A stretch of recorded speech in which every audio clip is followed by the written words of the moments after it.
I'm going to do something almost every financial advisor in America has told me not to do. At 62 years old, the moment I'm eligible, I'm filing for Social Security. Not 67, not 70, 62, the earliest possible date. The one every retirement calculator flashes red for. And here's the part that should bother you. I've read the math. I've read the spreadsheets that prove waiting until 70 gets you a bigger check. I understand compound growth. I am not confused. I'm just not convinced the math is asking the right question. So today I want to show you the case for taking Social Security early, the real case, not the reckless one, and I want you to try to find the flaw in it. Because for 40 years, one narrative has dominated this conversation and almost nobody has stress tested it against reality. Let's start with why this even matters right now, in 2026, more than it did for your parents. The Social Security Trust Fund is projected to be depleted around 2033. That's not a conspiracy theory, that's the trustees' own report. When that happens, the law says benefits don't disappear, they just get cut automatically to whatever incoming payroll taxes can cover. Current estimates put that cut somewhere around 20%. Sit with that for a second. The system you're being told to be patient with, the one rewarding you for waiting, has a countdown clock on it that most retirement calculators simply don't include. Now let's talk about how the system actually works, because most people only know the headline version. Social Security gives you a full retirement age for most people today, that's 67. File before that, your monthly check shrinks. File after, it grows. Wait until 70. And you'll get roughly 24% more per month than you would at 67, and about 30% more than you would at 62. That's the number everyone quotes. 30% more. Sounds decisive. Sounds like the whole debate is over before it started. But a bigger check isn't the same as more money. And that's the sleight of hand almost nobody slows down to unpack. Here's the mechanism they don't put in the brochure. Social Security isn't a bonus system, it's an actuarial bet. The formula that increases your check for waiting is calibrated so that, statistically, across the whole population, everyone gets paid roughly the same lifetime total. Early filers just get it in more, smaller payments, and late filers get it in fewer, bigger ones. The break-even point, the age where waiting finally overtakes, taking it early usually lands around 80 to 82. Which means the entire wait until 70 strategy is a bet on your own longevity. Not a plan, a bet. And here's where it gets uncomfortable. The average life expectancy for a 62-year-old American man today is about 80. For a woman, closer to 83. Those are averages. Half the people reading this will beat that number, and half won't. But averages hide the real distribution.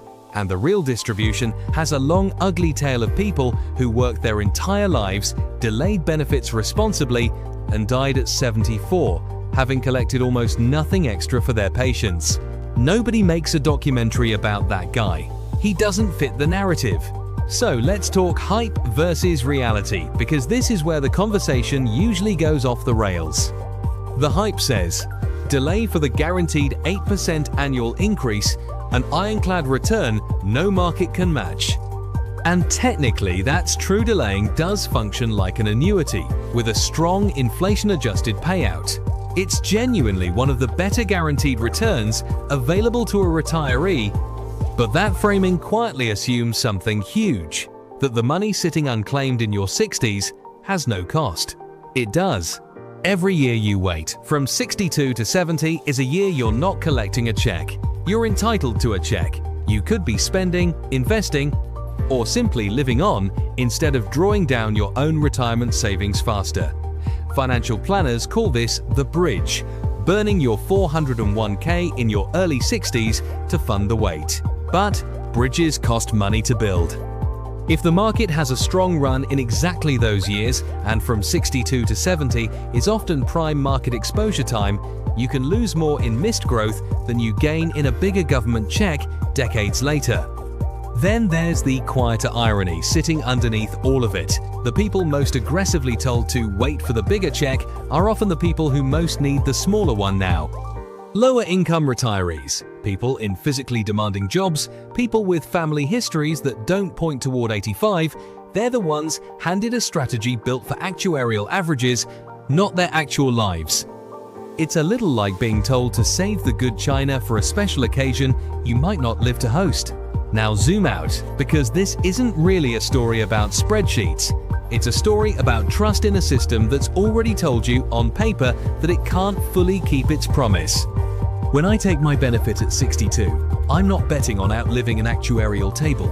I'm making a decision based on three things almost never discussed together: the trust fund's 2033 depletion date, my own family's health history, and the simple, unglamorous value of money in hand versus money promised. $1 today can be invested. $1 today can compound. $1 promised in 2034 is subject to a Congress that hasn't fixed this program in decades and a benefit formula that may already be legally required to shrink by the time I'd be collecting the bigger check. I'm not saying everyone should file at 62.